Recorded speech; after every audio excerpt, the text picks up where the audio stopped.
Muito boa noite a todos.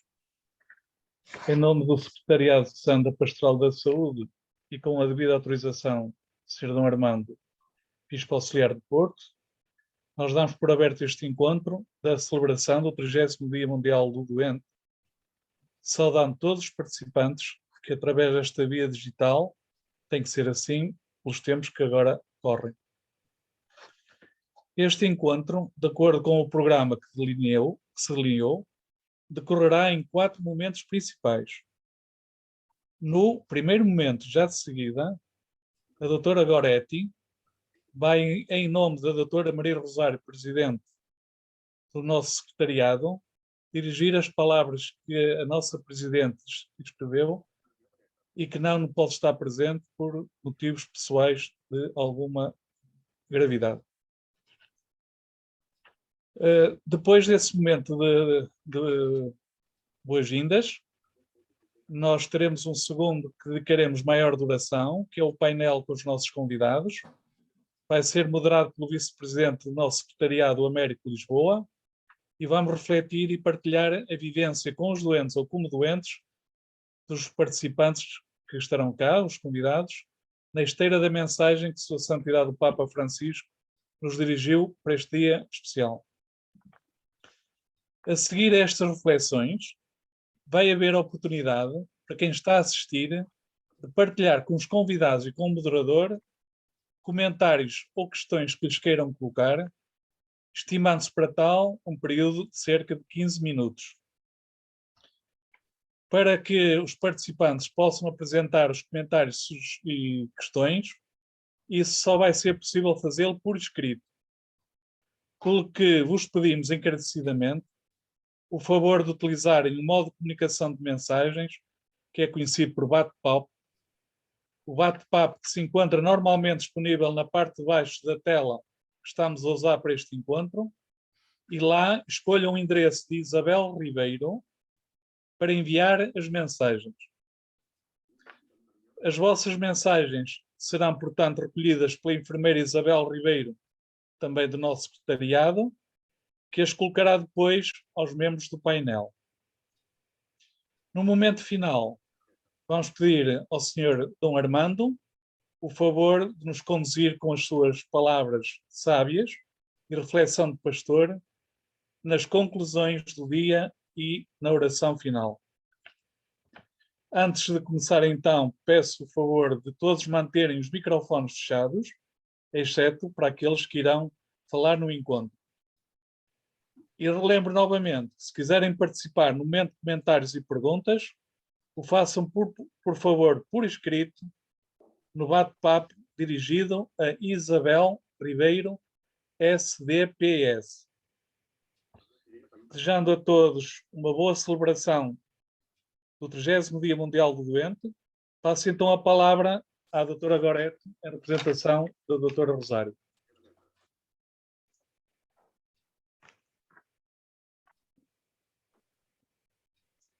Dia Mundial do Doente, instituído por São João Paulo II, na data em que a Igreja comemora a memória litúrgica de Nossa Senhora de Lourdes. A riqueza fazendo realce daqueles que são alvo da nossa solicitude.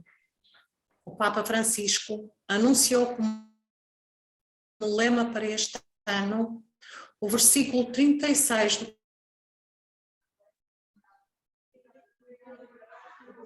da orientação. Colocar-se ao lado de quem sofre no caminho e a certeza de que nunca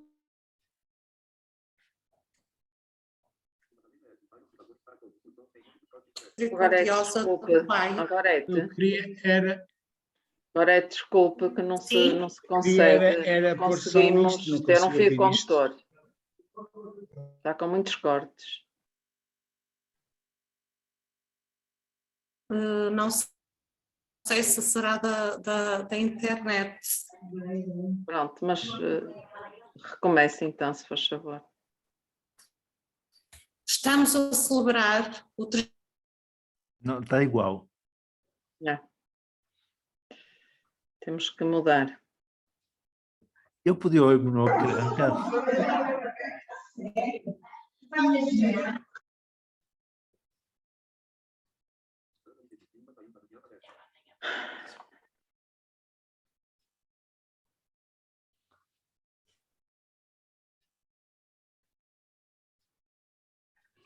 Se calhar ainda passar para o plano B e não ia. Ou a Lídia. Estão-me a ouvir? Estão-me a ouvir? Sim, Sim, sim, Lídia. Eu vou então, eu vou só ler pelo telemóvel, penso que vai correr bem. Então vamos lá. Então eu vou começar. Estamos a celebrar o 30º Dia Mundial do Doente, instituído por São João Paulo II, na data em que a Igreja comemora a memória litúrgica de Nossa Senhora de Lourdes. A riqueza e a importância deste dia têm evoluído ao longo do tempo, fazendo realce daqueles que são da nossa solicitude. O Papa Francisco anunciou como lema para este ano o versículo 36 do capítulo 6 de Lucas. Sede misericordiosos, como o vosso Pai é misericordioso. Mas depois acrescenta a orientação. Colocar-se ao lado de quem sofre num caminho de caridade, realçando, por um lado, a presença e a certeza de que nunca estaremos sozinhos numa situação de doença, pois poderemos contar com a força misericordiosa do Pai, em que a ternura do colo-mãe também está presente. Mas envolve também todos os profissionais do mundo da saúde, que pelas suas competências e saberes suavizam a dor e o sofrimento, não esquecendo aqueles que de forma regular ou voluntária ajudam a dar conforto espiritual e que todos poderão ser sinal das mãos misericordiosas do Pai. Os tempos que estamos a viver levam-nos a uma recapitulação social, provocando uma profunda reflexão sobre o significado da fragilidade humana e as suas implicações. A ideia desta fragilidade estava apagada social e culturalmente, pois apenas uns de nós a continhamos no nosso pensamento e no léxico. Com a instalação desta pandemia, a fragilidade tornou-se presença e mostra também a nossa interdependência em relação aos outros. Esta experiência de vulnerabilidade tem humanizado a nossa vida de modo que ninguém fique para trás. Por isso, hoje, e para celebrar este dia, convidamos alguns dos intervenientes a que o Papa Francisco se referiu com o objetivo de partilharem o que têm sido as suas vivências à luz da mensagem do Papa nestes tempos de pandemia. Ainda recorrendo aos meios digitais, por razões de segurança, temos no nosso painel o Padre Albino Reis, pároco de Vilar de Andorinho e capelão do Centro Hospitalar Vila Nova de Gaia. Dr. Nelson Pereira, diretor da UAG da Medicina Intensiva e de Urgência do Centro Hospitalar de São João, do Hospital de São João. Enfermeira Marlene Teixeira, enfermeira gestora do Serviço de Doenças Infecciosas do Centro Hospitalar do Hospital de São João. Doutora Aduzinda Leitão, colaboradora e voluntária no Serviço de Apoio e Assistência Religiosa do Centro Hospitalar de São João. E a arquiteta Mariana Abranches Pinto, do grupo Ao Terceiro Dia. Para moderar este painel está Américo Azevedo, vice-presidente do Secretariado Diocesano da Pastoral da Saúde. Finalmente, gostaria de dirigir uma palavra de agradecimento ao Sr. D. Armando por estar conosco e ter conseguido conciliar a sua grande a sua agenda com esta celebração. A Diocese do Porto, através do seu gabinete de informação, pela disponibilização da plataforma digital e pela divulgação deste painel em todos os órgãos da comunicação. Agradecer a todos os elementos que integram o painel, pela amabilidade e disponibilidade em estarem presentes. E, finalmente, agradecer aos participantes que, por via Zoom, estão também a dar a vida a esta webinar. A todos vós, o nosso obrigado. Espero que a noite vos seja agradável. Boa noite.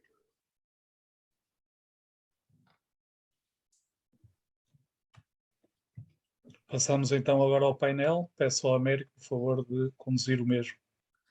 Então, boa noite a todos e a cada um de vós. Um abraço muito apertado ao Dom Armando, que amavelmente acedeu ao nosso convite, e também as boas-vindas ao nosso novo assistente da Pastoral da Saúde, o diácono Fernando Almeida. Começo por dirigir as questões, e eu vou tentar fazer 3 questões em cada interveniente. E vou começar pelo Dr. Nelson Pereira. Boa noite, doutor. A pessoa é sempre mais do que a sua doença, diz-nos o Papa. No seu dia-a-dia como médico, quer na urgência, quer nos cuidados intensivos, como é que tem sido essa experiência? O doente é realmente mais do que a sua doença, ou, em virtude das tecnologias avançadas que temos, olhais mais para os resultados clínicos do que para a pessoa que está à vossa frente?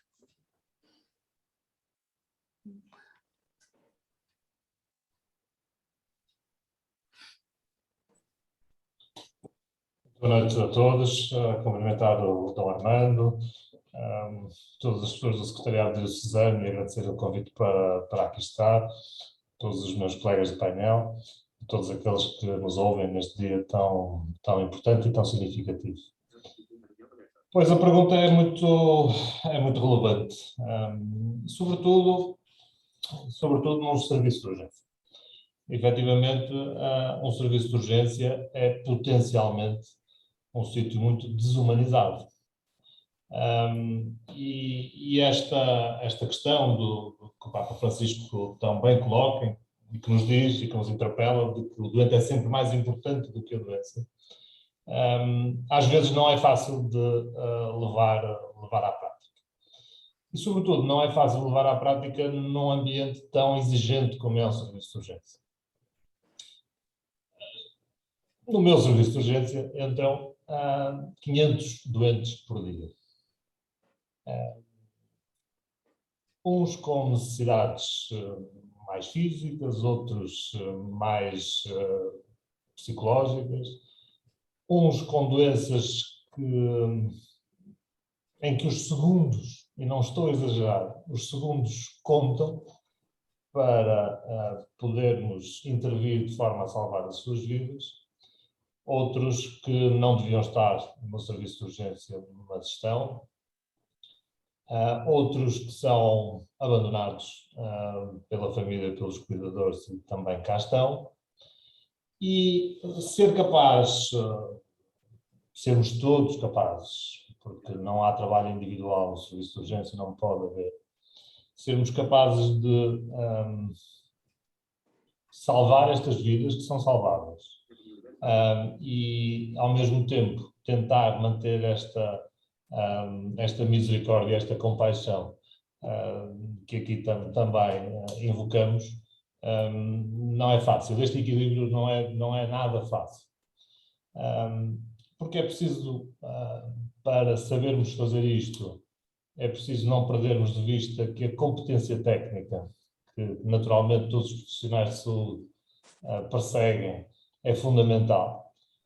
porque se não tivermos esta competência técnica e essa capacidade de, entre todos os doentes que nos aparecem, rapidamente selecionar aqueles que precisam de uma intervenção mais rápida e em que a palavra amiga, o consolo, o ser capaz de ouvir, de escutar, melhor dizendo, não tem lugar nos primeiros minutos, mas que obviamente terá sempre um lugar nos minutos que se seguem. Isso torna muitas vezes o ambiente muito desumanizado e muito propenso a que esqueçamos que o doente é obviamente mais importante do que a patologia. E ao ler a mensagem do Papa Francisco, ele fala-nos nesta relação entre a força de um pai e a ternura de uma mãe. E quando leio isto, faço um paralelismo desta força de um pai com uma visão mais tecnicista, mais medicalizada, que nos leva ao gesto técnico, ao gesto salvador, mas que tem que ter ao seu lado a tal visão da ternura da mãe, que é esta capacidade dos profissionais de saúde também, ao mesmo tempo, em simultâneo, ou pelo menos, se não em simultâneo, imediatamente a seguir, não esquecerem este lado que tão importante é. E uma das grandes dificuldades num ambiente como o do serviço de urgência, com tanta procura e em que nos chegam mais doentes do que aqueles que somos capazes de tratar em tempo útil, um dos grandes desafios é ser capaz de ultrapassar a indiferença. Porque quando se trabalha, como tanta gente deste serviço e deste hospital e de tantos outros serviços e de tantos hospitais, dias, meses, anos a fio, neste mesmo ambiente, é fácil, perante uma fila enorme de pessoas que ainda está à espera da nossa intervenção, é muito fácil a tentação de nos concentrarmos nos doentes que já estão nas nossas mãos. E esses, obviamente, são importantes, mas quando se tem a responsabilidade de atender a todos, esta capacidade de em cada momento nos inquietarmos, de nos angustiarmos com os doentes que ainda não estão a ser observados, é uma das características que eu mais prezo nas pessoas que trabalham neste ambiente. Doutor, eu já volto a si, passarei por Marwen, perguntando precisamente as mãos de uma enfermeira podem se tornar muitas vezes e devem se tornar constantemente as mãos de Cristo, aquelas mãos que cuidam, que curam, que apaziguam, que amaciam a dor. Seguramente. Não A enfermeira Marwen tem consciência que no seu dia a dia as suas mãos são as mãos de Cristo que estão ao serviço. Antes de mais, queria agradecer o convite, cumprimentar todos os presentes e agradecer o momento de partilha convosco. Acho que a frase que acabou de dizer não traduziria melhor o sentido de missão dos profissionais de saúde, em particular dos enfermeiros. Naturalmente que revejo a prática dos profissionais com esse intuito de sermos misericordiosos, contemplando o cuidado na sua essência, mais do que o cuidado técnico e físico e tecnológico e farmacológico, como o Dr. Nelson bem referiu, mas sobretudo esse da atenção, do carinho, da dedicação, da escuta ativa, que seguramente transforma o cuidado num cuidado global, num cuidado que vê o doente como o utente na sua singularidade, na sua dimensão relacional, contemplando a parte física, a parte psicológica e até mesmo a parte espiritual. Uhum. E essa relação normalmente causa-lhe angústia ou é fácil lidar com uma força de expressão, lidar com estas angústias daqueles de quem cuida? Às vezes era um conflito, porque também temos de saber gerir os medos dos profissionais. Enquanto pessoas, nós também temos os nossos próprios medos. Esta questão da pandemia, em particular, fez com que os profissionais e os enfermeiros sentissem alguma dificuldade em gerir os seus próprios medos para garantir o cuidado de excelência aos doentes e atender aos medos dos doentes, sim. Padre Albino, boa noite, daqui da Meia para Gaia, somos velhos conhecidos. O Padre Albino tem uma longa experiência de assistência religiosa aos mais frágeis.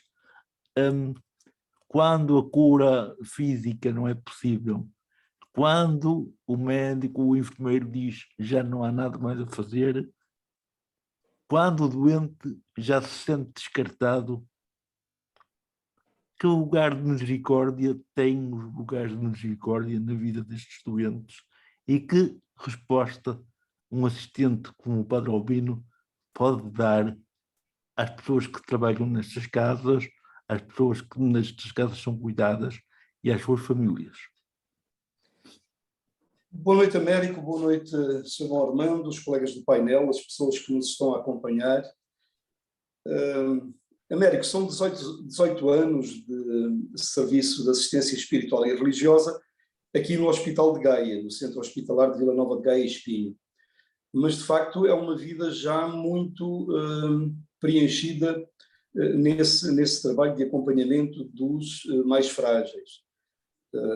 Aliás, uma condição que partilho de maneira particular hoje, porque tenho o meu Sporting a jogar com o Porto. Há bocado estava a ganhar, não sei se isso já mudou, mas estou aqui um bocadinho em sobressalto. Bom, piadas à parte. Então, bastantes anos já de acompanhamento de pessoas em situação de fragilidade. Gostaria de me cingir a este tempo aqui no Centro Hospitalar de Vila Nova de Gaia e Espinho, 18 anos então, desde que vim para Vilar de Andorinho, por nomeação do Sr. Dom Armindo. É um trabalho que eu faço com muito entusiasmo e, se me permitem esta palavra que talvez não seja a mais adequada, com o prazer de estar ao serviço das pessoas que, portanto, no Hospital de Gaia vivem esta situação de fragilidade. E na minha paróquia também, Vilar de Andorinha é uma paróquia com cerca de 25 mil habitantes, é também uma paróquia muito grande. Eu sinto-me a realizar aquilo que o Papa Francisco, na mensagem que nos dirigiu este ano, no 30º Dia Mundial do Doente, diz que é a intenção deste dia, do Dia Mundial do Doente, que seria, portanto, o acompanhamento pastoral para que os doentes, para garantir a todos os doentes que possam viver o tempo de doença unidos a Cristo crucificado e ressuscitado. Nem sempre é fácil. Nem sempre é fácil por várias razões. Primeira, parece-me a mim, porque o serviço de assistência espiritual e religiosa ainda não conseguiu ser entendido, ser bem entendido pela comunidade hospitalar dentro do contexto. Eu corro o risco de estar a usar a medida daquilo que é o meu trabalho no Hospital de Gaia. Mas, enfim, participo em várias assembleias e encontros e parece-me que sinto essa mesma dificuldade da parte dos meus colegas. Portanto, o serviço de assistência espiritual e religiosa ainda não conseguiu ser entendido como um serviço importante no processo da cura, que é um processo integral, é um processo, portanto, em que estamos todos empenhados, auxiliares, enfermeiros, médicos e aqueles que trabalham no serviço de assistência espiritual e religiosa, precisamente com a assistência espiritual e religiosa, a Liga dos Amigos, que tem também uma importância muito grande, em todos os hospitais. Portanto, é um parente pobre quase no entendimento deste processo da cura. A que é que se deve isso? Primeiro, parece-me que se deve a uma falta de um trabalho pastoral nas paróquias, e eu tenho insistido nas reuniões da vigararia, da minha vigararia de Gaia Norte, com os meus colegas, um trabalho pastoral no sentido de dizer às pessoas que são cristãs, que têm uma vivência de fé, e que essa vivência de fé tem que ser vivida também quando, porventura, se encontram num hospital, numa situação de doença, sem terem medo, sem terem vergonha de pedir a presença do assistente espiritual, que pode ser um padre, pode ser uma voluntária, um voluntário, uma religiosa, um religioso, portanto, para irem alimentando a sua fé durante o tempo que estão lá.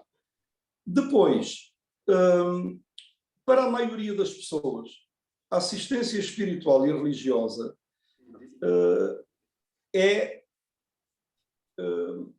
digamos assim, é útil, é importante, é necessária, é pedida, é admitida, aceite, no momento em que a pessoa está já em fim de vida e às vezes já nem está cá.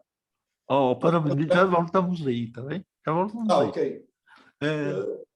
Pronto, de qualquer maneira, eu sinto que o meu trabalho tem esta utilidade de, repito, de fazer com que as pessoas possam viver o tempo da doença unidos a Cristo, crucificado e ressuscitado, e, portanto, sentir esta graça de Deus que na crucifixão, na morte e na ressurreição de Jesus Cristo nos manifesta precisamente a sua misericórdia e a sua salvação. E já pegamos aí nesse ponto da conversa. Okay. Adelinda, boa noite. Estive doente e tu visitaste-me. Há uns anos atrás, e é tradição, este ato de misericórdia, digamos assim, de visitar os enfermos, era mais pessoas ligadas a este ministério, padres, religiosos. Agora, nós leigos também temos essa missão sagrada. Como estive doente e visitaste-me, a minha dor suavizou-se. Sentes isso no teu dia-a-dia, no teu trabalho pastoral, de visitar, de acompanhar o dia-a-dia de quem sofre?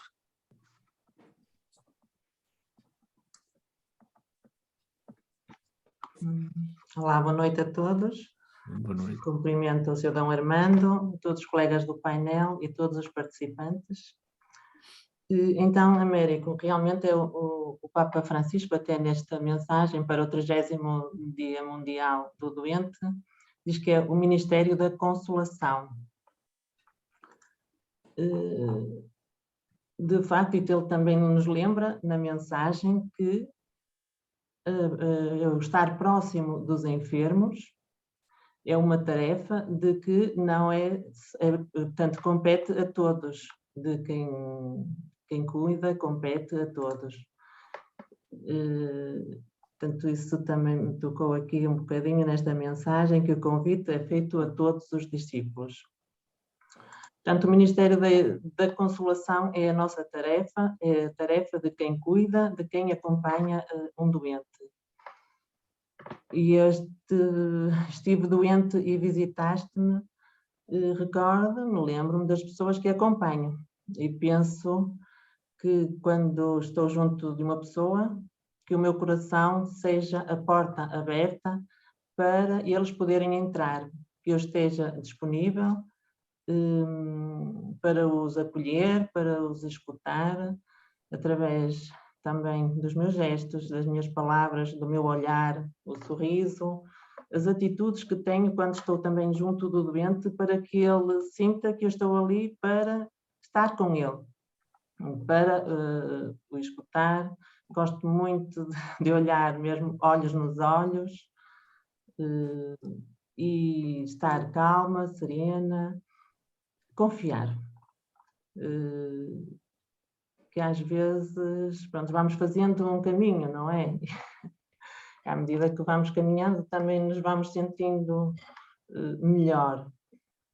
E neste caminho, Odelinda, quem é que se sentirá mais consolado? O visitador ou o visitado? Olha, eu acho que os dois. O que eu sinto realmente sinto-me consolada quando estou com um doente e que vejo que também o consolo. E sente-se isso quando estamos junto do doente, ela começa a falar connosco, por vezes numa conversa até mais animada, ou falar de coisas não tão sérias, mas depois, no decorrer, fazem-se silêncios. Nos silêncios, por vezes, estando silenciosas, as pessoas escutam melhor o seu coração e mais aquilo que até querem dizer e que muitas vezes não têm a oportunidade de falar até com os próprios familiares, porque ou por pressa, ou porque a pessoa se vai a chorar, é logo interrompida. Não chores, vais ficar bem, isto vai passar. Portanto, muitas vezes não é dado aquele espaço ao doente para dizer o que lhe vai no coração. E eu sinto muitas vezes isso, que é o estar junto dele, o escutar, não preciso fazer nada. É só mesmo estar ali entregue, estar ao serviço. E eu também fico consolada quando saio junto do doente. Claro que eu venho com o doente muitas vezes a pensar e a rezar por ele, mas é uma consolação que eu diria que é das duas partes. Uhum.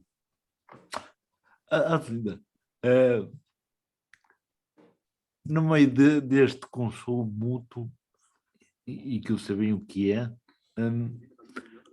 o porquê de nunca desanimares, não me deixar no braço, não ficar parada e continuar sempre neste caminho de visitar os doentes? Olha, talvez... Era mais fácil ir ao cinema, não era? Ou ao teatro, ou à música. Ai, sim, mas pronto, eu gosto desta entrega pelos outros. Foi crescendo em mim, sempre tive este desejo, mas nos últimos 11, 12 anos é que me dedico mais a voluntariado, pronto, como colaboradora no Hospital São João e também na minha paróquia de Santo António das Antas, que também visito doentes e que acompanho. E, de facto, não sei, mas isto é uma alegria que vem de dentro e que cada vez mais parece que nos chama, a mim me chama e mais desejo o entregar. Uma vez dizíamos que era um mistério. Continuas a dizer isso? Continuo. Obrigado, até já. Mariana, boa noite para ti. Tu és a doente aqui do grupo, eu também sou, mas tu é que vais falar. Como doente, como frágil, que fostes, que és, que serás, como é que vives o teu tempo de doente? Sentes-te tratada como pessoa que está doente ou sentes que és olhada mais pela tua doença? Então, boa noite a todos, também agradecer muito este convite, é uma grande alegria estar aqui, estou também a representar o grupo ao terceiro dia, que é um grupo de pessoas doentes com fé cristã e que juntas procuramos encontrar sentido e luz num caminho de maior aceitação e integração da doença nas nossas vidas, porque ao terceiro dia já se pode ver mais claro, mais fundo. Então, se o doente é visto pela sua doença, perguntavas, ou como pessoa, não é? Sim, no teu caso concreto e no caso... As duas coisas, acho que as duas coisas, não é? Acho que as duas coisas, muitas vezes ouve-se muitos casos em que somos vistos apenas como a doença, a pessoa com cancro, ou a pessoa com esclerose múltipla, ou seja o que for, Mas noutros casos não. Mas nos casos que tu acompanhas e no teu concretamente, o médico quando está junto de ti, olha para ti, vê o teu corpo de baixo a cima, com os olhos, analisa-te, ou limita-se mais a ver os resultados dos exames, das análises, porque agora é tudo eletrónico, não é? Às vezes olham para o computador e não olham para nós. Acontece isso. Sim, mas também acontece o contrário, mas também acontece sentarem-se ao nosso lado, saírem ao pé do computador, sentarem-se ao nosso lado e conversarem connosco e olharem nos olhos e escutar. Acho que acontece as duas coisas. E no caso das visitas, quando estás doente, quando és visitada, este consolo de que a Linda falava é partilhado. Tu sentes esse consolo, esse conforto de quem te visita, seja ele padre, seja ele... Sim. E também o contrário, já me aconteceu, não é? Entrar num quarto de alguém doente, nomeadamente do grupo ao terceiro dia, e eu pensar que vou fazer uma grande coisa. E vou, porque o pior é o abandono, o pior é dizer, não sei o que lhe dizer, então nem vou lá, é não tocar no assunto. Portanto, o ir visitar é realmente algo muito importante, não é? O não abandono, não tem que ser visitar presencialmente, mas o não abandono das pessoas que estão em sofrimento, seja pelo que for. Mas tantas vezes que fui eu visitar alguém e quem saiu de lá com mais vida, com mais alegria, com mais sentido de vida, fui eu, não é? Mas isto de um doente visitar outros doentes é quase como uma novidade no tempo atual, porque antigamente nem se pensava que o doente pudesse fazer alguma coisa. É verdade. Mas os doentes são um tesouro para a Igreja, não é? E é o que diz aqui também o Papa Francisco, não é? Que os doentes são pobres, porque são pobres em saúde, e quem é pobre é que está disponível para se abrir à luz, e quem se sente rico fecha-se, julga que não precisa da luz. Por isso, esta pobreza que nos é dada pela vivência da doença abre-nos aos outros, a nós próprios também, uma vivência interior, e a Deus. E uma das coisas que mais me tocou aqui na mensagem do Papa foi unidos a Cristo, os doentes, para o desejo do querido Papa Francisco, que unidos a Cristo os doentes possam encontrar sentido, consolação e confiança. E eu acho que é isso muito que vivemos neste grupo de pessoas doentes a que eu pertenço. Porque temos duas coisas em comum muito fortes, que é a vivência de uma doença ou sermos cuidadores de alguém doente, e a fé cristã. E são as duas coisas muito fortes. E há um grande respeito pela partilha de cada um, sabendo mesmo que tenhamos a mesma doença, cada um vai viver aquela vivência de maneira completamente diferente, completamente nova.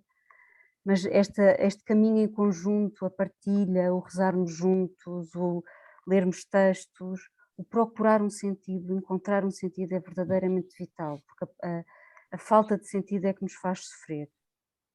Mariana, agora vou descartar-te um bocadinho, pode ser? Pode, força. Então, é só um bocadinho, Tá não é a vida toda. Dr. Nelson, perante o quadro que traçou, as coisas não são fáceis, já nós sabemos que não são. Perante a mensagem que o Santo Padre escreveu, como médico que é, o que é que acha que pode fazer isto você próprio, não estou falando do sistema, para melhorar as respostas que dá enquanto médico àqueles que procuram como doentes? E já agora às suas famílias. Não percebi esta última parte também. Perante tudo o que foi dito por si e perante a mensagem do Papa,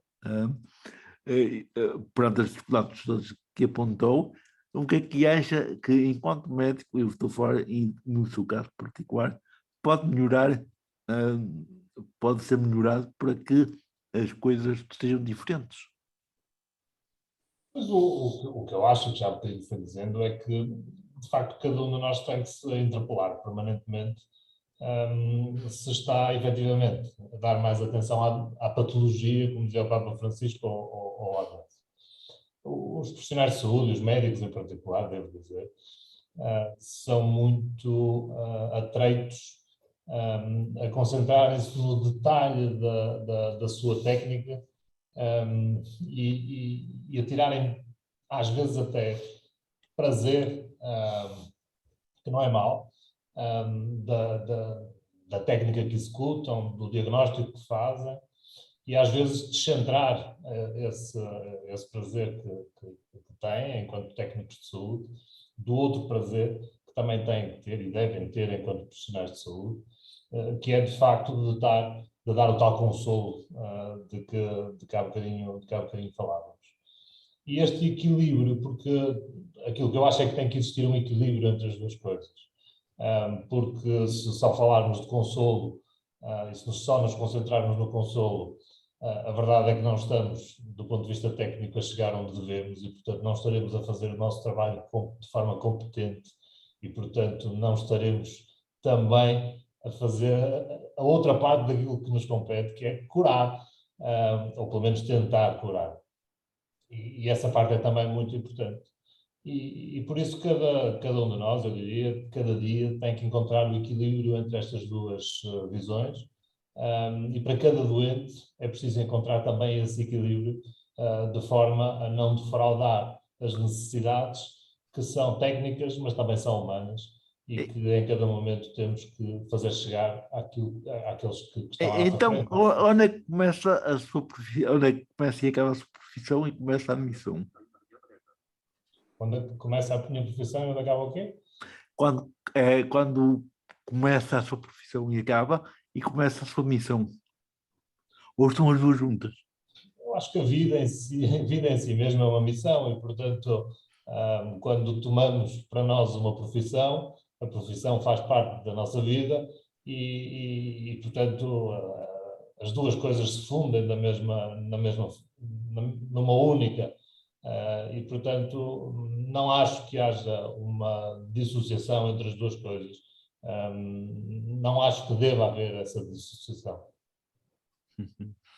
Mas, Manuel, ao longo da sua profissão, do seu exercício profissional, alguma vez se sentiu impotente, e se calhar muitas vezes, digo eu, qual é a importância do encontro com Deus na figura de cada doente que cuida, para renovar energias, para continuar a cuidar, e quando este cuidado é sempre possível, nem que a cura não seja, como é que consegue dizer ao doente que há sempre um caminho a percorrer? Tem essa capacidade? Sim, nós vamos encontrando estratégias e a própria vida, enquanto pessoa, enquanto profissional, vão-nos melhor capacitando para conseguirmos transmitir esta esperança, este consolo aos nossos doentes. Naturalmente, como disse bem, há alturas em que não é fácil e nos sentimos muitas vezes impotentes, mas essa esperança, essa luz tem que existir sempre e os profissionais de saúde têm que a tentar encontrar para primeiro ser bons enfermeiros e para conseguirmos cuidar bem dos nossos doentes. Isso é importantíssimo, transmitir a serenidade, e para isso é preciso de facto vermos essa luz, essa esperança, esse consolo que a parte divina nos proporciona.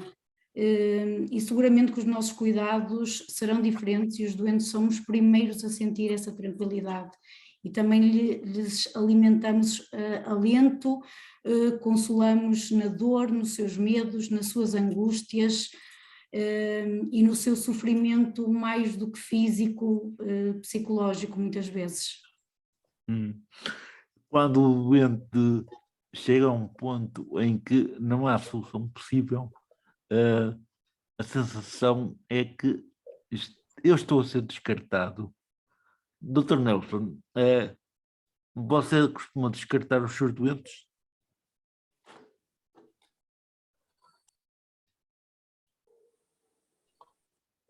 De forma consciente, não. Tento todos os dias não o fazer. É preciso que percebam que trabalho num ambiente muito transitório. O serviço de urgência é um ambiente de passagem. Ou de passagem para voltar a casa, ou de passagem para ir para outro sítio. E, portanto, a relação médico-doente é muitas vezes curta. E às vezes não há o tempo que se gostaria de ter para estabelecer a tal relação de empatia, que obviamente é a nossa obrigação, e que é a única que fará sentir a proximidade ao doente, a proximidade com quem o trata. E obviamente é a nossa obrigação nunca descartar as necessidades do doente, sejam elas quais forem.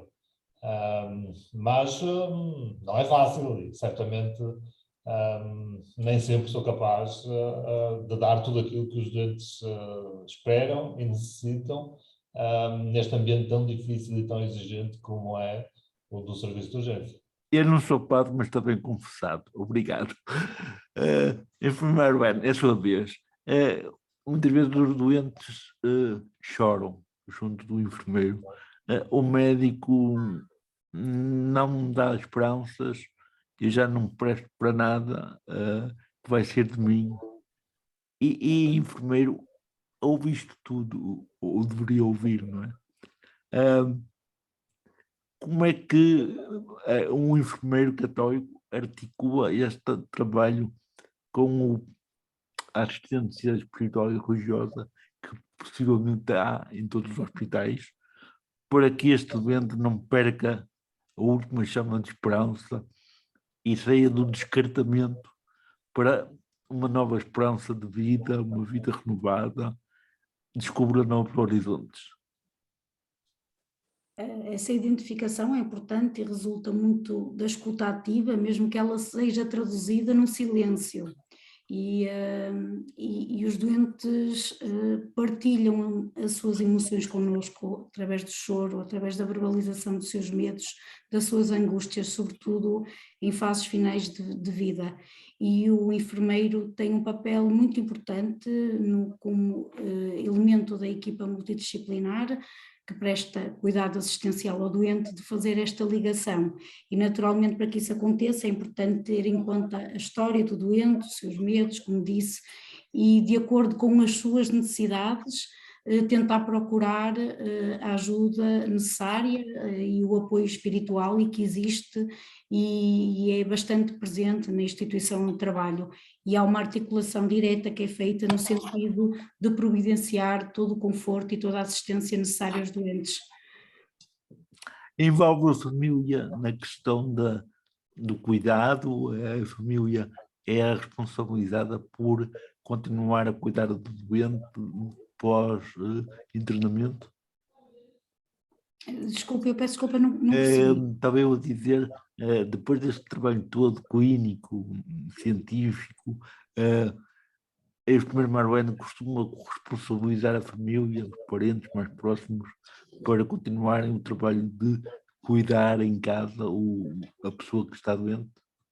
Sim, essa articulação tem que ser feita sempre no sentido de garantir o melhor cuidado ao doente e o envolvimento da família é crucial em todas as fases do processo, a não ser que naturalmente haja uma vontade contrária do doente, que às vezes situações muito pontuais pode acontecer e naturalmente terá de ser respeitada a vontade do doente, mas há sempre esse cuidado e esse envolvimento. Aliás, o cuidado só é efetivo se for global e para ser global contempla quer o cuidador informal, quer o familiar. Qual é a maior dificuldade em lidar com doenças, e agora aqui doenças, é um termo um bocado amplo e vago, mas sobretudo com doentes, que é a questão principal, que podem ser potencialmente infectocontagiosos. Causa medo a quem cuida, como enfermeiro, como familiar. Como é que vocês lidam com esta realidade? Naturalmente que na fase inicial do percurso profissional, eu acho que todos os profissionais sentem mais anseios tem, como disse, gerir os seus próprios medos. No entanto, o serviço em particular zela para garantir o máximo de proteção dos profissionais de saúde no sentido de minimizar riscos de contágio, e essa segurança é garantida e proporciona alguma tranquilidade para permitir que os profissionais exerçam as suas competências, o seu sentido de missão em toda a sua plenitude e garantindo bons cuidados e cuidados globais. Sem medo de contágio. Sem medo de contágio, sim. Muito obrigado. Que a felicidade a contagie também e o serviço. Padre Aulino estava a falar de dificuldade da sua missão no âmbito em que está confiado a fazer missão. Normalmente muitos doentes chegam a uma fase terminal ou uma fase em que se sentem abandonados, descartados. É a família que não quer saber, é os profissionais de saúde que já não dão esperança, como já falámos aqui atrás. Que papel é que um padre, uma pessoa que dá assistência espiritual religiosa a doentes como eu, nestes casos, consegue ajudar, isto é um bocado repetitivo, mas queria ver a sua perspectiva, ajudar esta gente a sentir-se pessoas outra vez, a sentir-se gente? Olha, Américo, é assim, esse fenómeno, digamos, dos doentes que estão abandonados, relegados ao hospital, esquecidos, abandonados, é um fenómeno, era bom que se dissesse, muito maior do que aquilo que parece. Há muitos doentes que são levados para os hospitais precisamente, e sobretudo nos tempos de férias, nos tempos do verão, para dar descanso à família. Portanto, inclusivamente, são dados números de telefone propositadamente errados para que não haja o risco de depois serem incomodados nas suas férias porque o doente precisa de algum cuidado ou está a passar, piorou. Portanto, há muito mais gente abandonada nos hospitais do que aquilo que se possa imaginar. Este tempo da pandemia, estes 2 anos da pandemia, agravaram ainda mais essa situação. E o Papa Francisco, aqui num dos pontos da mensagem, o Papa Francisco recorda isso. Recorda que, nestes tempos de pandemia, muitos doentes acabaram por morrer completamente abandonados nos leitos dos hospitais. Eu senti o meu trabalho durante este tempo da pandemia precisamente como um trabalho de misericórdia, como nos convida o Papa a fazer, misericórdia entendida neste sentido de esvaziarmos o coração de tudo aquilo que possa impedir de o encher com a proximidade do outro que tem necessidade da nossa presença, que tem necessidade do nosso amor. Eu senti, durante este tempo da pandemia, estes 2 anos, em que o serviço de voluntariado foi praticamente limitado ou anulado, em que as famílias não puderam ir visitar os seus doentes, sobretudo aqueles que, pronto, evidentemente, por estarem infectados com Covid, não podiam ter visitas, mas também todas as outras visitas foram muito afetadas durante este tempo. Eu senti o meu trabalho muito útil nesta presença ao lado dos médicos, dos enfermeiros, claro, dos auxiliares, mas não queria estar agora aqui a valorizar mais uma coisa ou outra, mas às vezes com mais tempo até para poder levar notícias ao doente, levar notícias do doente à família, estar ao pé do doente numa atitude de misericórdia, numa atitude de presença amorosa, numa atitude de escuta, numa atitude de permitir um desabafo, enfim, mais longo. Este tempo foi muito rico nesse aspecto, não pelas melhores razões, mas foi muito rico nesse aspecto. E como o Papa diz que os lugares de tratamento são casas de misericórdia, de facto, foi isso que eu senti, foi isso que eu senti no meu trabalho durante este tempo Padre Albino, no hospital. os lugares de misericórdia estão precisados de mais misericórdia, é verdade, não é? Se calhar sim, se calhar sim. A mim causa-me sempre espécie. Eu fui convidado recentemente para fazer parte do gabinete de humanização do Hospital de Gaia. Já tinha feito em tempos e fui convidado recentemente para voltar a integrar a equipa. Causa-me espécie, faz-me um bocado de confusão falar de um gabinete de humanização num lugar que é preenchido por humanos, por pessoas, não é? Pessoas humanas. O que é que falta então, não é? O que é que falta para estarmos ali a necessitar de uma sensibilização na área da humanização? Mas de facto faltam algumas coisas. O stress do trabalho, porque o trabalho num hospital é um trabalho estressante, a angústia, os desafios das situações sempre novas, apesar de serem conhecidas, são sempre novas, porque cada situação é diferente da anterior, umas são diferentes das outras.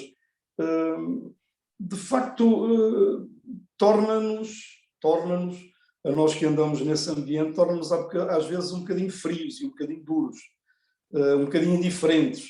E é preciso um esforço permanente, um esforço diário para não ceder a essa tentação de viver a presença no hospital e junto dos doentes com essa frieza e com essa dureza. Portanto, de deixar de sempre transparecer muita ternura, muita misericórdia, muita proximidade, muita escuta, uma mão amiga, um toque, um carinho, uma festa.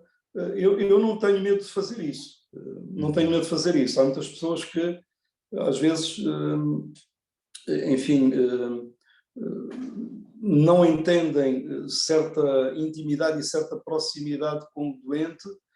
Claro que dentro dos limites racionais, a proximidade, o carinho, o toque, a escuta são muito importantes para que o doente se sinta amado e para ultrapassar carências de afeto que lhe deviam vir da família e que muitas vezes não vêm, de quem está mais próximo e que se torna ausente quando o doente mais necessita. Vamos continuar a escutar então. Adelinda, e a escuta é uma arte que tu vais aprendendo a dominar. Escutas, e depois quem te escuta a ti? Pois, eu até gosto mais de escutar. De quem me escuta a mim, às vezes também são os amigos que me vão escutando, a família também me vai escutando, mas realmente gosto mais de escutar, nem que seja no silêncio, como disse a enfermeira Marlene, que muitas vezes escutamos no próprio silêncio. A mim também me escutam, por vezes também no silêncio, mas quando estou junto de um doente, muitas vezes é no silêncio que nos escutamos um ao outro. O silêncio não te assusta? O silêncio do doente? Não. Por acaso, antes assustava-me, não me sentia um desconforto no silêncio. Não conseguia estar, mas isto é um caminho, e este caminho que vamos fazendo, vamos interiorizando que realmente o estar em silêncio é muito importante. Dar espaço ao outro para que ele se escute dentro de si e que possa dizer o que sente e o que o preocupa. Muitas vezes é o ir ao encontro das necessidades e é escutando que conseguimos ir ao encontro mais profundo. Tu falas em escutar e não falas em ouvir. Por que escutar e não ouvir? Pois, ouvir escutar é o escutar com o coração. Como também esta mensagem que o Papa Francisco para o Dia Mundial das Comunicações Sociais, que era escutar com o ouvido do coração. E realmente ouvir é uma coisa, agora escutar com o ouvido, muito mais profundo, e estamos entregues, disponíveis, sem outras preocupações, tentar estar. Aquele momento que estamos ali, ou mais tempo ou menos tempo, estar com a pessoa que está doente ou que está mais fragilizada. Como geres a distância e a proximidade com a pessoa que está doente, que tu visitas regularmente? Porque isto acarreta perigos. Pode trazer afetos perigosos, digamos assim. Nunca senti perigos. Agora, com a pandemia...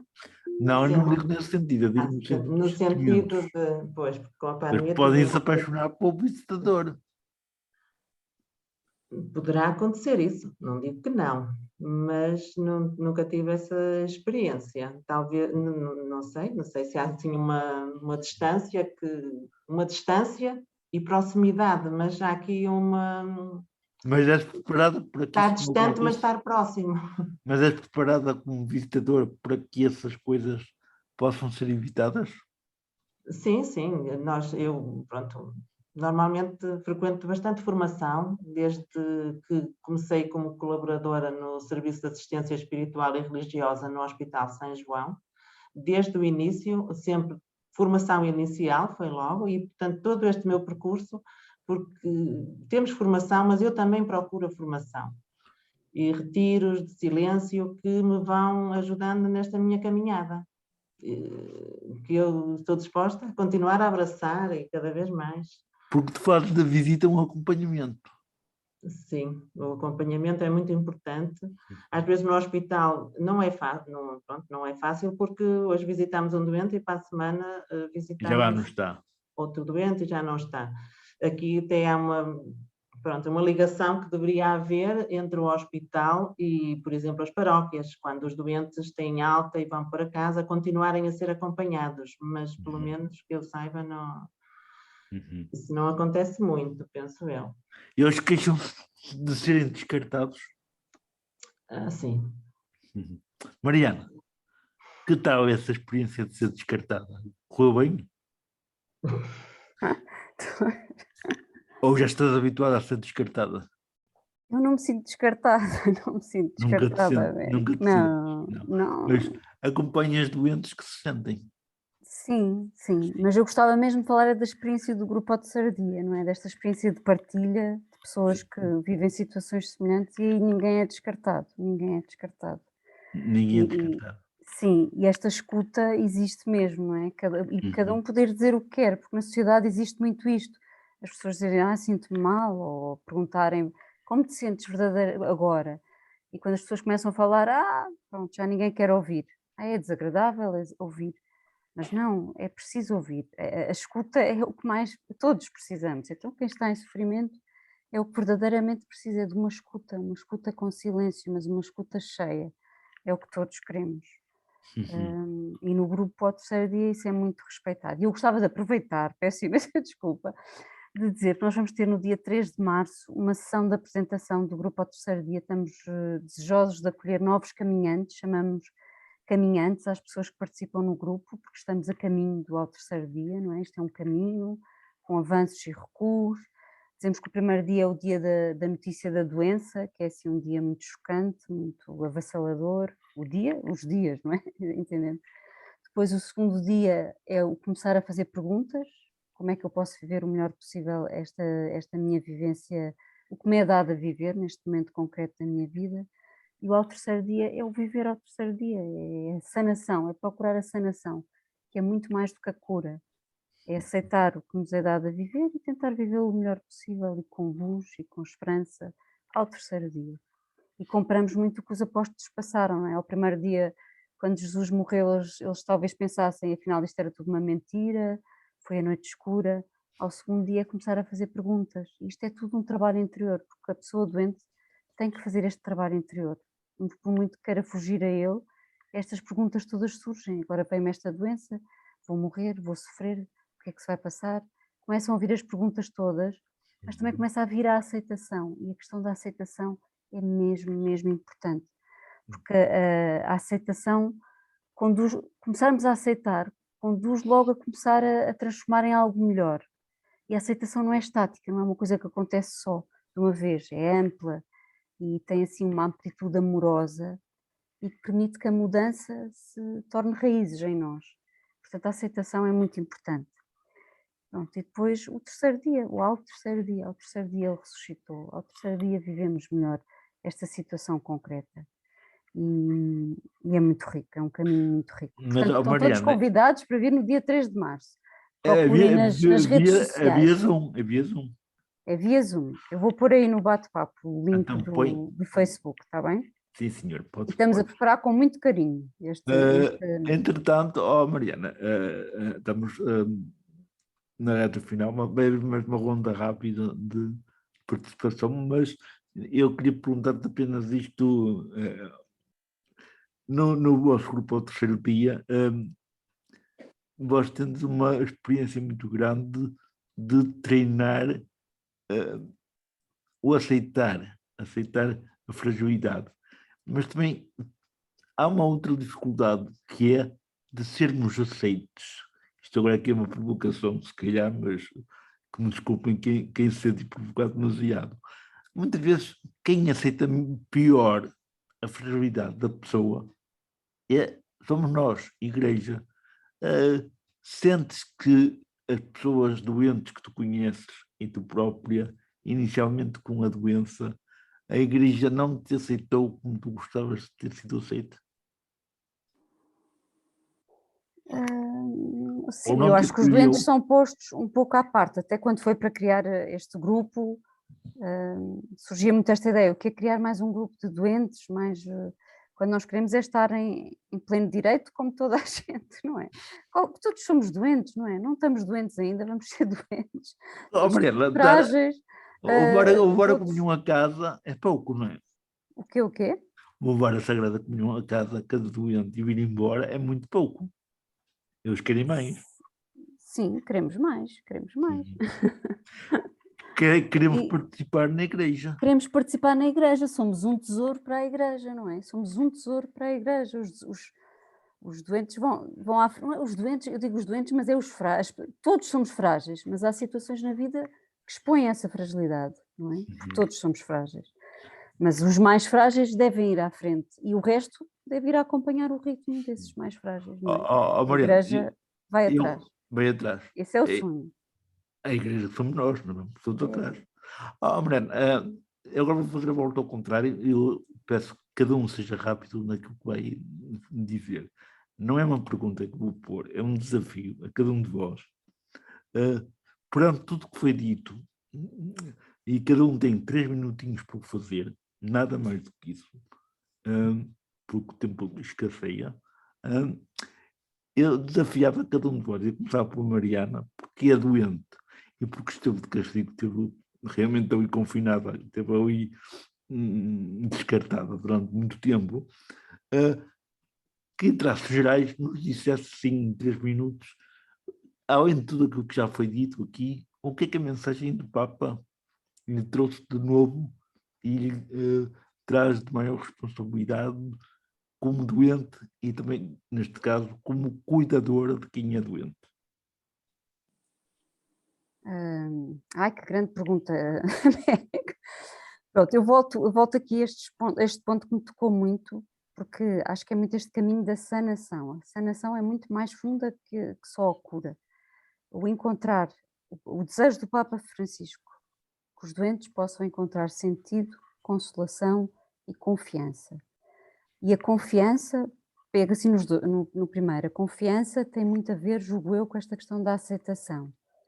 E também e a questão da aceitação tem muito a ver com esta noção de que Deus não é a fonte da doença. Deus não é a fonte do sofrimento. Quando acontecem estas coisas, porque é que Deus me mandou isto? Deus não mandou doença, Deus não manda doenças, não anda aí a mandar doenças. Deus acompanha, está connosco, sustém-nos, vive connosco isto, mas não manda doenças. Isso também contribui muito para a aceitação. Portanto, questionar as nossas imagens de Deus quando acontecem estas coisas. Que Deus é conjuntamente força e ternura. Deus ajuda-nos a ter confiança. Parece que quando acontecem-nos estes desafios na vida, o tempo torna-se assim mais espesso, o ar até parece que se torna mais espesso. parece que ele se aproxima mais e dá-nos confiança e diz: eu estou contigo, eu não te abandono. Eu estou contigo, eu não te abandono. Que assim seja, Mariana, que assim seja, mas é isso o essencial que tu retens, para além do que foi dito, da mensagem do Papa? Sim, é esta frase que mais me tocou. Sim, Tocou. sim. Adelinda. Deixa-me só dizer-te uma coisa, e quando ele diz que os doentes vão cheios de maravilha e gratidão, que parece um paradoxo, não é? Como é que os doentes podem ir cheios de maravilha e gratidão? E obrigado. Desde que não é bem nenhum chato atrás, a coisa é boa. Estou a brincar, atenção. Adelinda, depois de tudo aquilo que já partilharam aqui e que tu também partilhaste e que eu viste, há algo da mensagem do Papa que gostasses de, em 3 minutos, dar algum destaque, algum realce? Então, a mensagem logo no seu título, que é colocar-se ao lado de quem sofre num caminho de caridade. Acho que é uma boa proposta para nós nos colocarmos ao lado. E agora, neste caminho de sinodalidade, que estamos também convidados a refletir pelo Papa Francisco, caminharmos juntos, colocarmos ao lado e, principalmente, daqueles que estão mais afastados, que também são os fragilizados e os descartados, que por vezes são mais esquecidos. E o que eu retinha também desta mensagem e que me proponho talvez a fazer, para já que esta reflexão neste Dia Mundial do Doente nos ajude, como diz o Papa Francisco, nos ajude a crescer na proximidade e no serviço às pessoas enfermas e às suas famílias. Portanto, precisamos de estar atentos, de nos disponibilizar, de os escutar com o ouvido do coração. Quantos esperam por uma visita, quantos estão isolados nas suas casas, nos hospitais, às vezes também, e muitas vezes. Portanto, estarmos mais atentos, que este dia pensemos nas pessoas que estão em solidão. O Papa Francisco também diz na sua mensagem que a dor isola e que o medo cresce. Pronto, é precisamente para que o medo não cresça, escutar,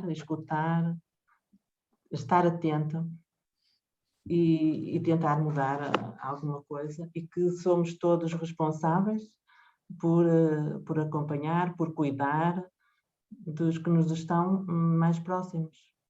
Adelinda, que nunca te esqueças daquilo que partilhaste, que seja realmente um caminho que vais trilhando dia a dia na tua vida. Pelo menos é o que me vai no coração.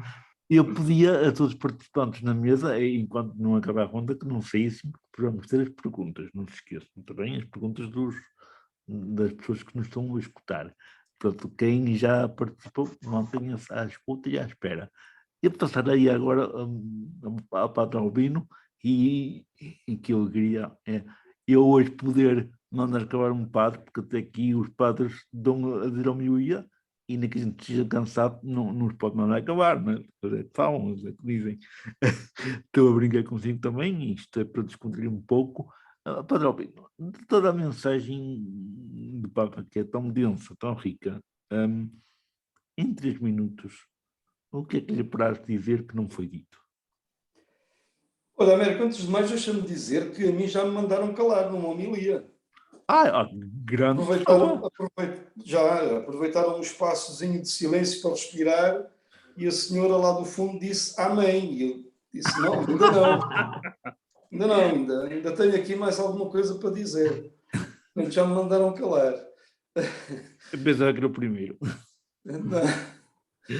Olha, é assim, eu gostaria de retirar 2 ideias da mensagem do Papa Francisco, uma delas, desta mensagem para este ano, uma delas na introdução, em que o Papa diz que este Dia Mundial do Doente tem como objetivo ajudar as pessoas a entender, além dos muitos passos que já se deram, que é preciso garantir a todos os doentes, mesmo nos lugares e situações de maior pobreza e marginalização, os cuidados de saúde de que necessitam.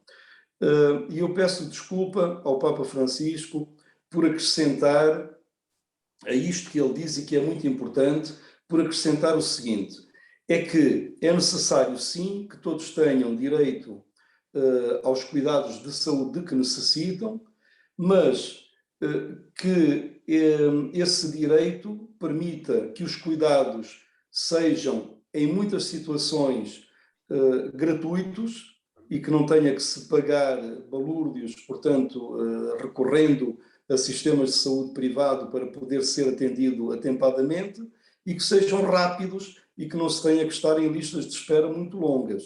Portanto, é muito importante que, de facto, se permita isso. A segunda ideia está no último artigo, no número 5, onde o Papa diz que a proximidade dos doentes é uma obra de misericórdia, que compete a todos, não apenas àqueles que, enfim, que têm um trabalho pastoral, que têm os enfermos a seu cuidado, que são ministros especificamente nomeados, mas, diz o Papa, visitar os enfermos é um convite feito por Cristo a todos os seus discípulos. E se levássemos isto mesmo a sério, já aqui foi lembrado que às vezes os doentes voltam dos hospitais, têm alta, precisariam de ser acompanhados também espiritualmente e não o são nas paróquias.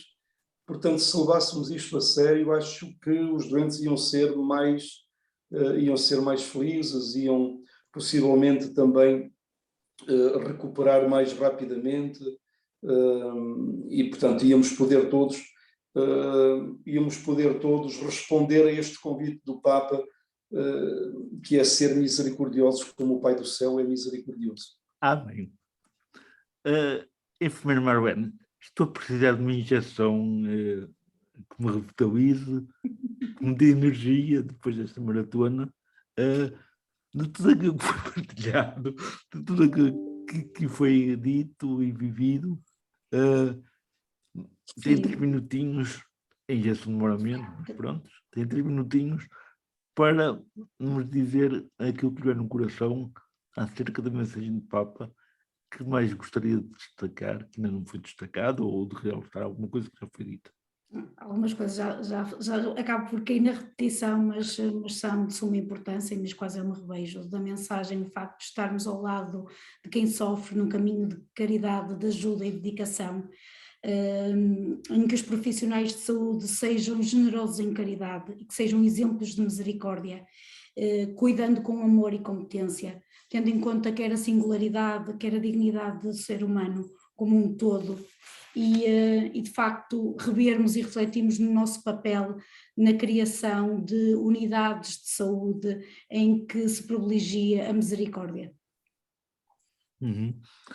A enfermeira Marwen é concisa, direta e faz doer menos do que as injeções. Obrigado, enfermeira Marwen, por esse sorriso que até um cego vê e por esse carinho que põe nas palavras.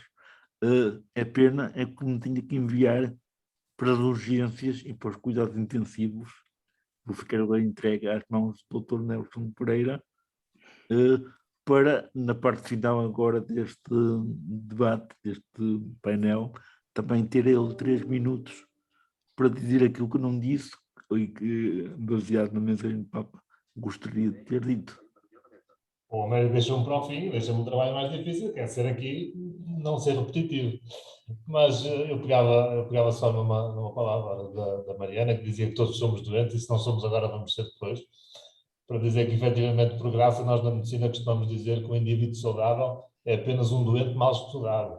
E, portanto, efetivamente, todos somos ou seremos doentes. Mas, ainda me sentindo saudável, eu confesso que olhei para esta mensagem do Papa Francisco, sobretudo como profissional de saúde. E nesse contexto, embora me vá repetir, vou sublinhar que, efetivamente, a palavra que mais me marcou foi esta, e esta interpelação que, enquanto profissional de saúde, sinto e que todos, obviamente, devemos sentir também, de que o doente é sempre mais importante que a doença e de que nós devemos demonstrar mais interesse pela pessoa do que pela patologia. E isso é, de facto, uma interpelação que eu acho que deve estar na nossa cabeça todos os dias quando vamos para o hospital trabalhar. É algo que deve estar sempre presente e é grande foco desta mensagem que eu levo comigo. Dr. Nelson, Será que já posso ter alta? Não percebi? Posso ter alta? Pode ter alta? Sim, sim. Estou em condições de sair, posso ir embora? Pode sim, senhor. Então, boa noite a todos. Não se esqueçam de pôr as vossas questões via escrito no bate-papo dirigido à Isabel Ribeiro, minha colega de equipa e amiga. Muito obrigado a esta mesa que animou a nossa noite.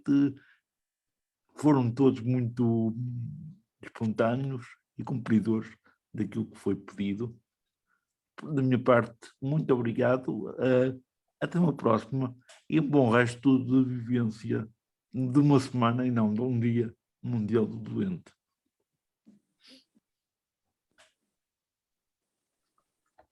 Américo, muito obrigado. Muito obrigado a todos os participantes deste painel, deste fantástico painel. Foi realmente muito bom ter ouvido estas experiências e estas reflexões. Portanto, como o Américo diz, agora vamos passar a um pequeno período em que quem está a participar também possa apresentar questões que depois endereçaremos aos nossos membros do painel, aos nossos convidados, não é? Portanto, tal como foi dito no início, no bate-papo dirigido à enfermeira Isabel, portanto, dirijam as vossas perguntas, teremos cerca de 10, 15 minutos, portanto, para poder partilhar um bocadinho aquilo que seja as vossas questões e comentários. Muito obrigado. Enfermeira Isabel, portanto, deixo-lhe assim essa condição para ver se realmente já temos algumas perguntas.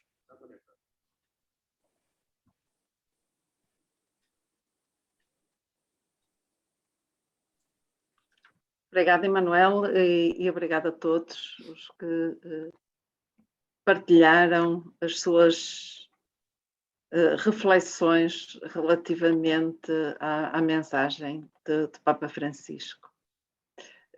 Para já temos aqui uma questão-comentário, digamos assim, que é relativo a uma situação muito concreta de uma situação de fim de vida, em que questionam particularmente o Dr. Nelson e a enfermeira Marlene quando do confronto com situações de fim de vida, situações de grande de impossibilidade de ser viáveis e que a interrupção, digamos assim, de intervenção está cada vez mais tida em atenção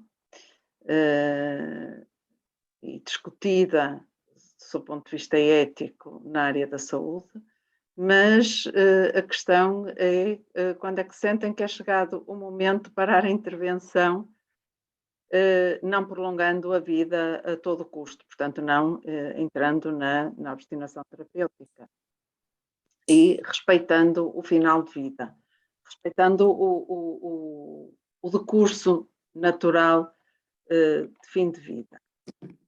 E refere-se muito concretamente também ao encaminhamento para cuidados paliativos em situação de impossibilidade de tratamento curativo, digamos assim, e faz referência a um livro, Um Ser Mortal, que encara de algum modo, ou que poderá ser encarado de algum modo por alguns profissionais de saúde, esta incapacidade de trazer vida, digamos assim, e assumindo muitas vezes, ou encarando como uma derrota, que não é de modo nenhum derrota, porque a vida tem o seu fim, toda a vida é finita e a humana também. E questiona-se, consideram que esta intrusão, digamos assim, esta do querer salvar e prolongar a vida como intrusiva e desrespeitadora da própria vida. Isso concordam com ele. Isto tem outras discussões noutro âmbito e em contextos éticos tem outros contornos, mas não sei até que ponto querem fazer algum comentário relativamente a esta situação de fim de vida e de encaminhamento atempado para cuidados paliativos. E, portanto, vou vendo outras. Bom, enquanto vês outras... Eu peço desculpa, mas não foi nada esta a minha intenção. Não foi nada esta a minha intenção e se calhar eu ter-me exprimido mal, provavelmente, naquilo que escrevi, mas não era de todo a minha intenção. Eu não sou pró-eutanásia, atenção, eu sou psicóloga, psico-oncologista, estou no grupo ao terceiro dia, portanto, se foi essa a leitura e interpretação, lamento imenso, mas não era de todo o que eu queria dizer. Não, aqui, peço desculpa, agora não está previsto esta interação. É o meu comentário, eu sei que não está, mas essa é uma interpretação que não foi aquela que eu dei, era só para deixar bem claro. Não era nesse sentido, até porque quem lê o Atul Gawande percebe que o médico o que está a dizer é precisamente, e não fala sequer na eutanásia. Peço imensa desculpa, então melhor é não haver sequer comentário. Não, peço desculpa, também está a interpretar mal as minhas palavras. De modo algum estou a falar em eutanásia. De modo algum. Porque há situações, por isso é que eu digo, a finitude é um facto. A finitude é um facto no humano. E há situações em que, que não se pode ultrapassar os limites, levando a um sofrimento ainda maior, quando temos a certeza, estamos a falar aqui de situações completamente diferentes daquela que está a tentar dizer. E coloca três questões no seu comentário questão. Bom, então, obviamente, esta temática é tão complexa, nós ficávamos aqui toda a noite a discutir esta questão. Mas, efetivamente, a questão da morte é, hoje em dia, eu diria, a questão mais complexa na medicina e na forma como olhamos para a medicina hoje em dia. Estamos claramente com uma excessiva medicalização do fim de vida e estamos a retirar a esse momento tão natural, quer a dignidade, quer a riqueza desse momento. E isto é culpa de todos. E sendo de todos, se calhar é de ninguém. É culpa dos profissionais de saúde, é culpa das famílias, é culpa da sociedade. Porque, efetivamente, passamos de uma realidade de há 30 ou 40 anos em que a morte era um acontecimento de âmbito familiar, espiritual, que se vivia em contexto reservado, com intervenção apenas ocasional dos profissionais de saúde, e passamos agora para a realidade completamente oposta, em que a morte, a maior parte das vezes, é medicalizada e em que a família e em que o espiritual fica, na maior parte das vezes, arredado. E há aqui um caminho muito grande a percorrer, que obviamente não se esgota em 2 ou 3 minutos daquilo que podemos aqui conversar, mas que tem que ser uma enorme preocupação de todos os agentes nesta matéria. E concordo totalmente que é preciso dar atenção a esta matéria. Tornar a morte mais humana, e ao ser mais humana, se torná-la mais espiritual e mais próxima daquilo que originalmente ela significa, como de facto um momento tão digno como outro qualquer, e nós estamos claramente a fazer perder essa dignidade. Eu até ia correr o risco de dar um exemplo. Eu trabalho, além de trabalhar no Hospital de São João, há 25 anos que trabalho no INEM. Faço ainda mais ou menos um turno por semana. E todos os turnos eu tenho uma ocorrência em que me desloco para a casa de alguém, e em que me dizem, quando eu vou para esse local, que tenho uma senhora ou um senhor com 90 anos ou com 100 anos que está em paragem cardiorrespiratória. E eu vou pelo caminho a rezar para ser o primeiro a chegar à casa dessa pessoa. Porque se eu for o primeiro a chegar à casa dessa pessoa, eu vou ser capaz de, com naturalidade, dizer àquela família que aquela vida acabou, e que não é mais o lugar da medicina, não é mais o lugar para a medicina atuar.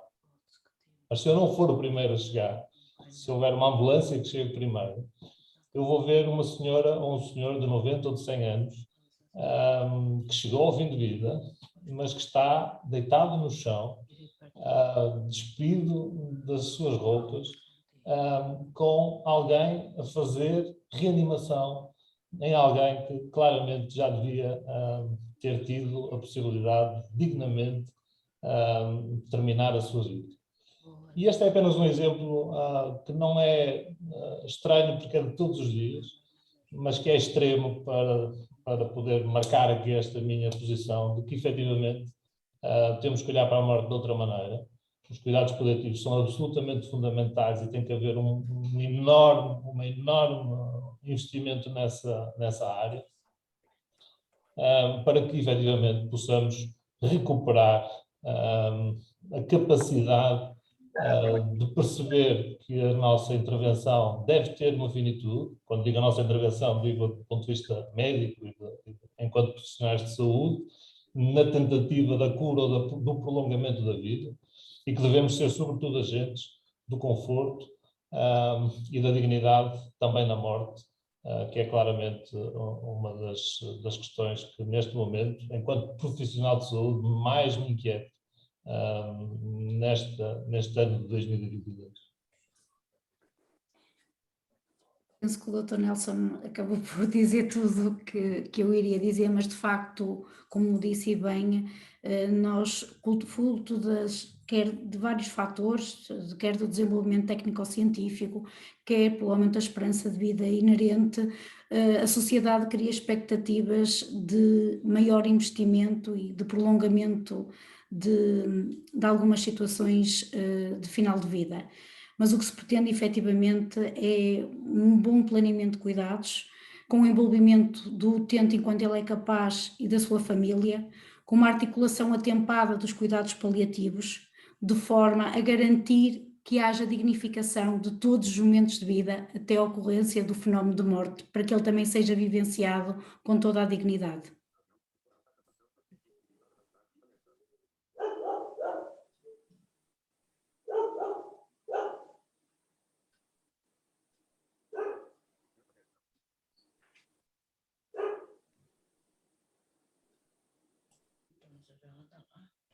Isabel, ainda há mais perguntas?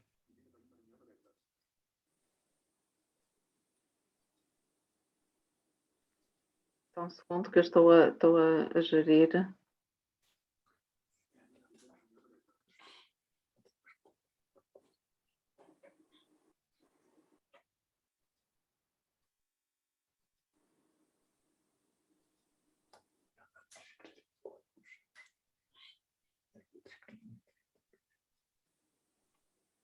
Não, para já há alguns comentários relativamente à qualidade da intervenção, mas não me parece... desculpem, espera aí, chegou outra. A questão...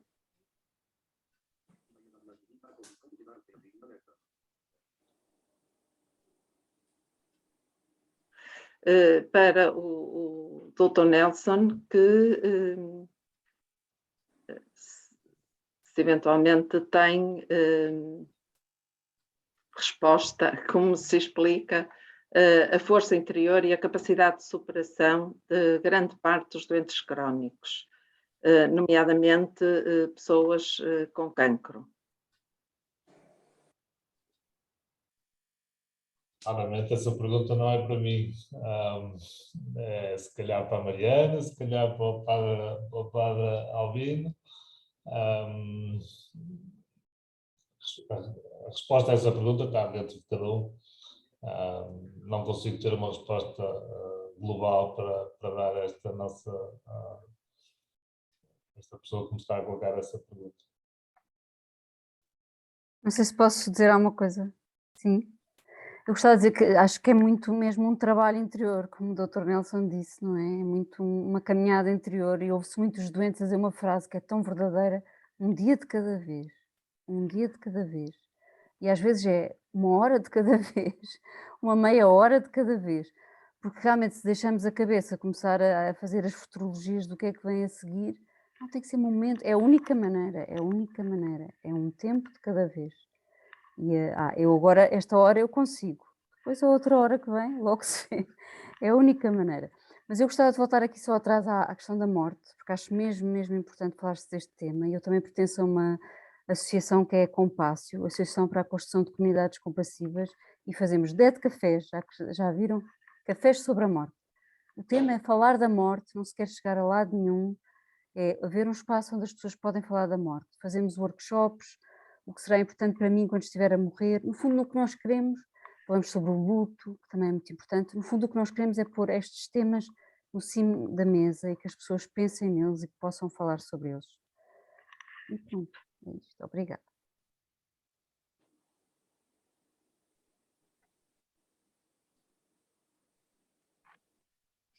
Há aqui uma outra questão que falta um bocadinho o contexto, que é como chegar aos sem-abrigo. Na realidade, neste contexto de doença e de cuidar, não é fácil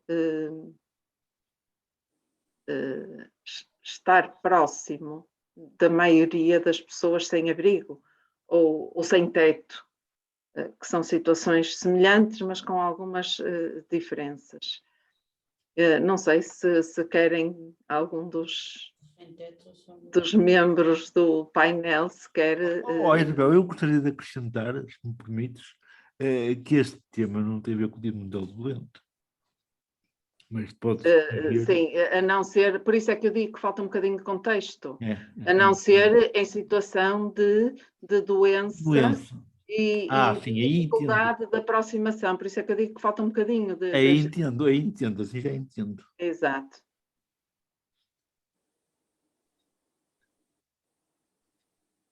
Eu acho que terão que ser eles a chegar até nós, até os cuidadores. Como?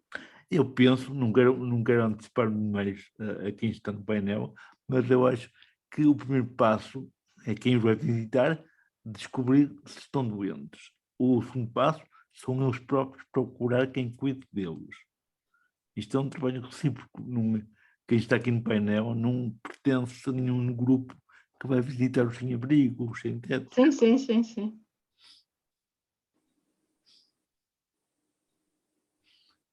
E para já não há mais questões. Ok. Isabel, muito obrigado. Vamos então concluir por agora, pode ser? Sim, senhor. Vamos concluir por agora, portanto, agradecendo também novamente aos membros do painel esta possibilidade de nós falarmos destes assuntos tão importantes que são para todos, não é?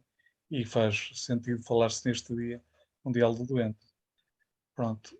E vamos agora passar para este momento mais final, em que vou pedir então ao Sr. Dom Armando o favor de nos conduzir numa reflexão final sobre o Dia Mundial do Doente, as conclusões do dia, e depois vamos finalizar com a oração final.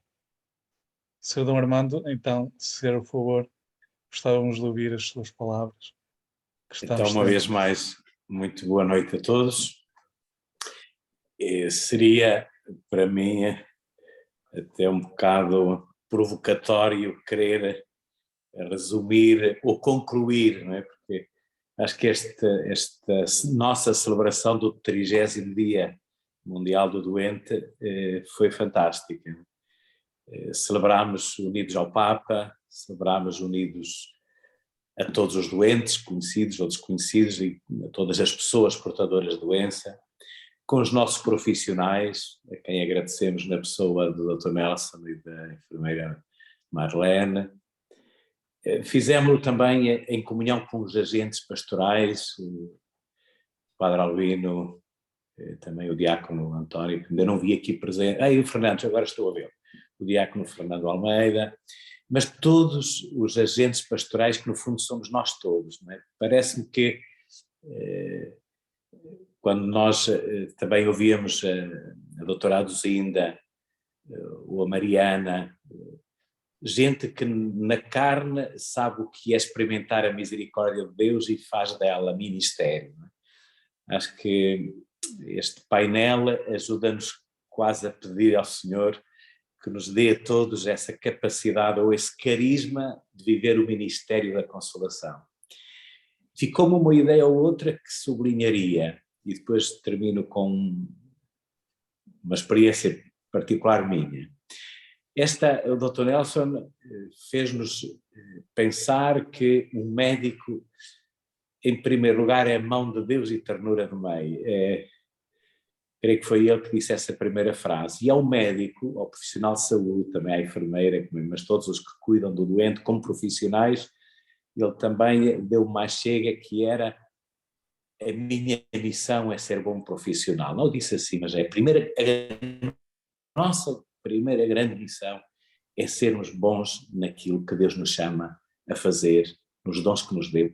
E eu imagino que seja numas urgências, ver correr, esperar, chorar, gritar, que seja viver a missão ali. Né? Como imagino também, no meio dos perigos todos, ser mãos próximas do doente, como é mais, penso eu, mais um enfermeiro. Eu nunca fui enfermeiro nem médico, mas embora tenha familiares na família que o fazem.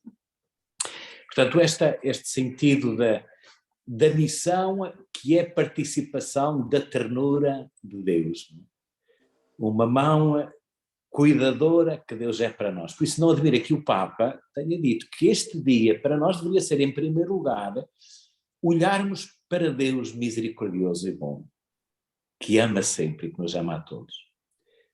Depois também uma outra ideia da enfermeira, falavam que era a mão de Jesus, não é? Portanto, nós todos podemos ser esta mão de Jesus. Eu imagino, no Evangelho fala-se de Jesus tantas vezes atrás dos doentes, e quantos dias de Jesus foram determinados e determinantes porque encontrou doentes, não é?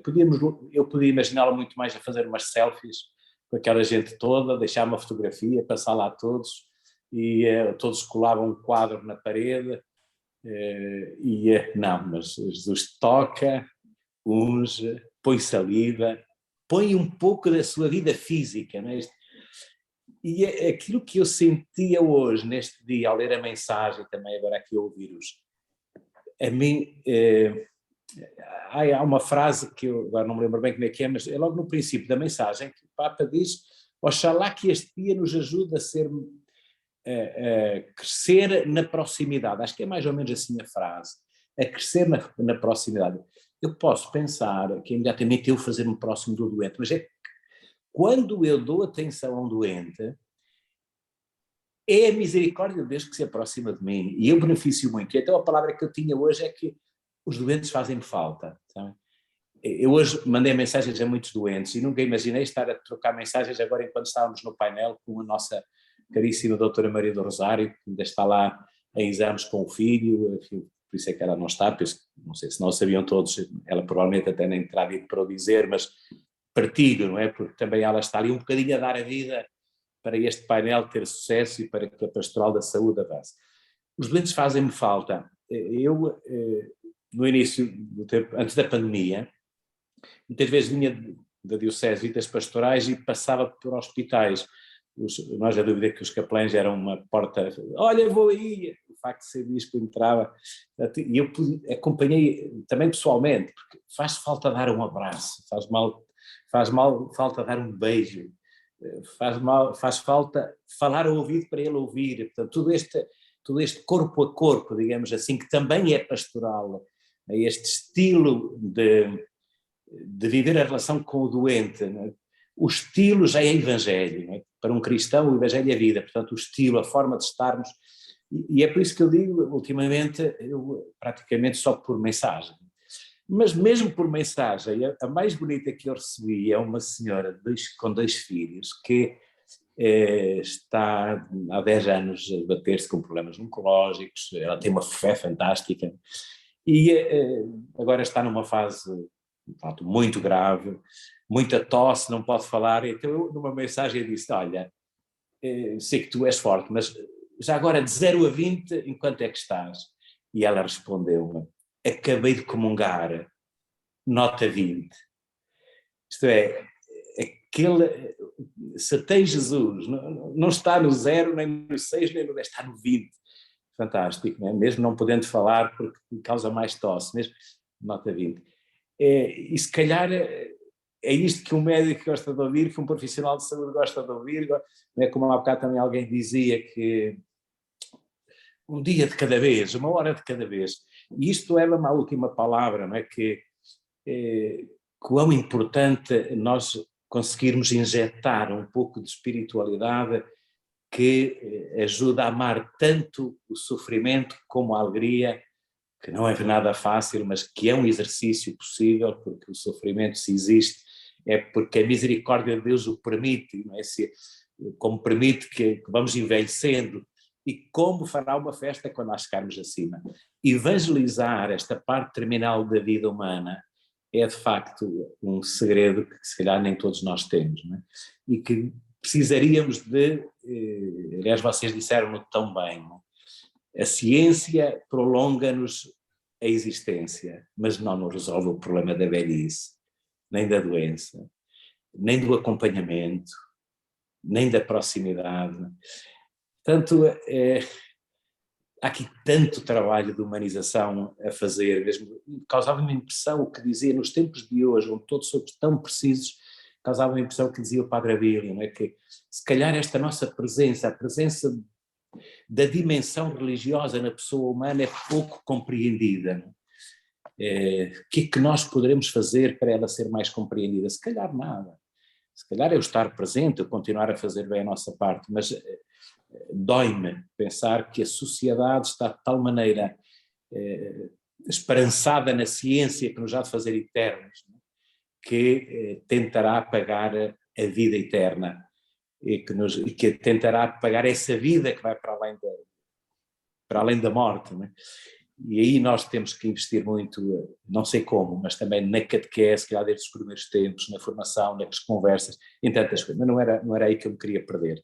Então, termino como comecei, a reavivar em mim este ministério da consolação. Já eu recebi mensagens muito bonitas de doentes, só porque lhe mandei uma mensagem, só porque me lembrei e porque lhe disse que pedi à Maria por eles. Às vezes é tão pouco, às vezes é tão pouco. Obrigado por esta noite a todos vós, os que trouxestes a reflexão, que nos proporcionaste esta reflexão.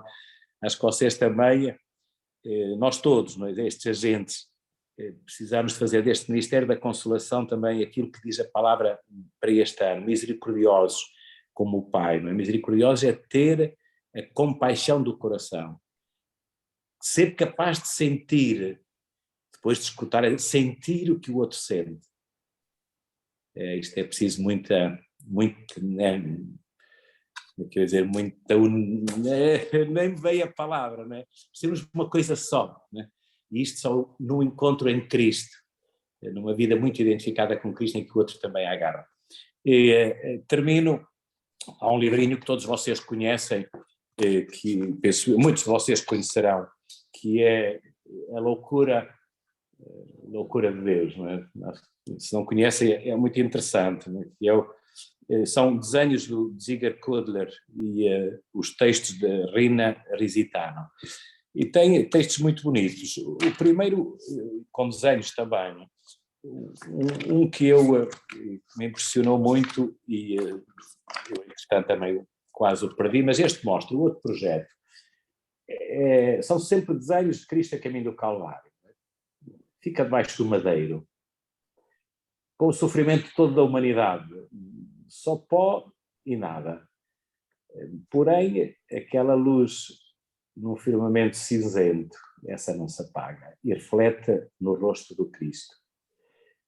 E então eu convido-os, não sei se há mais alguma coisa, senão convidávamos à oração final também com uma oração aqui deste livro. Há mais alguma coisa? Ou termino eu? Sr. Armando, se me permite, também estava no programa como assistente religioso do movimento, do secretariado. Queria agradecer este momento que nos pareceu tão breve, tão curto, porque pertinente a abordagem para a reflexão e que nos vai conduzir a nós como secretariado e se calhar a cada um dos que estão presentes neste webinar e que eventualmente faz acompanhamento de doentes, nos vai ajudar a crescer um pouco e também a fazer um acompanhamento pastoral àqueles que precisam da nossa presença.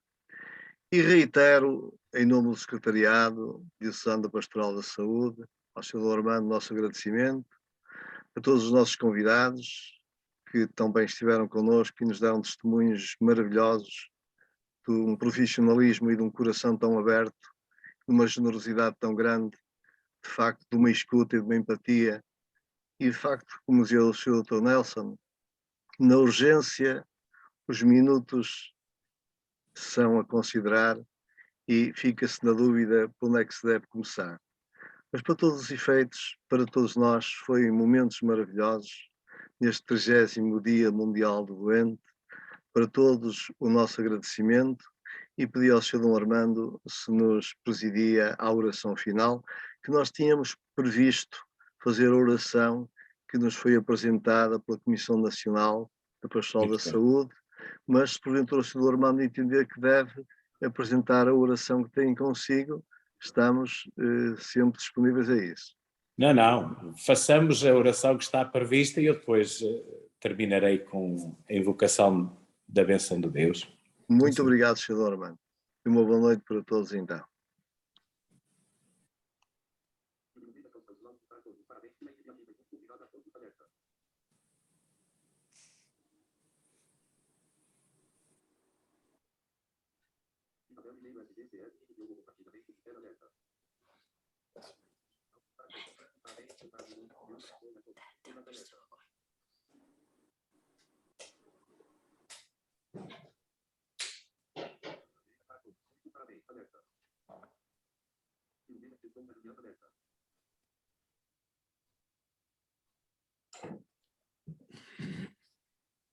Vamos rezar? Sim. Sr. Armando. Faço eu. Sim, comece. Pai misericordioso, fonte da vida, encha-nos da tua misericórdia e faz que, caminhando juntos, possamos testemunhar o teu cuidado para com os excluídos, os que sofrem, os que estão sós. Fortalece os doentes, os médicos, os enfermeiros e todos os cuidadores. Senhor Jesus, crucificado e ressuscitado, ensina-nos a servir e a amar cada irmã e cada irmão. Tu que conheces o que é a dor e o abandono, acompanha todos os doentes e os que sofrem no corpo ou no espírito. Ensina-nos a encontrar o teu rosto em cada um deles. Espírito Santo, nosso Paráclito, defende a humanidade que necessita de amor e de cuidado. Socorre a nossa fragilidade e vulnerabilidade. Acolhe as nossas fadigas cotidianas e os nossos sofrimentos. Dá-nos a esperança do feliz encontro por toda a eternidade. Maria, testemunha da dor ao pé da cruz, olha para nós com o teu amor materno e reza por nós. E não há uma Ave Maria? Ave Maria, cheia de graça, o Senhor é convosco. Bendita sois vós entre as mulheres, e bendito é o fruto do vosso ventre, Jesus. Santa Maria, Mãe de Deus, rogai por nós, pecadores, agora e na hora da nossa morte. Amém. O Senhor esteja convosco. Ele está no meio de nós. Abençoe-nos Deus Todo-Poderoso, Pai, Filho e Espírito Santo. Amém. Então, em nome também do Sr. Dom Manuel e da Diocese, obrigado ao Secretariado, a todos os intervenientes e até a todos estes ministros da Consolação que saem como eu, mais conscientes de que precisamos dos nossos doentes para caminharmos em proximidade a Jesus. Uma boa noite a todos e muito obrigado. Obrigado, Boa noite. Obrigada. A todos. Obrigada. Muito obrigada a todos. Boa noite. Boa Boa noite. noite. Boa noite, Sr. Dom Armando. Nós damos Boa então noite. este encontro por encerrado e agradecemos a todos, e particularmente na pessoa do Dom Armando e do nosso diácono Fernando, toda a gente que participou, e particularmente também ainda o painel, moderado pelo Américo. E se Deus quiser, encontramos daqui a um ano, para o 31º dia, talvez já de outra forma, presencialmente, para podermos dar abraços e beijos uns aos outros.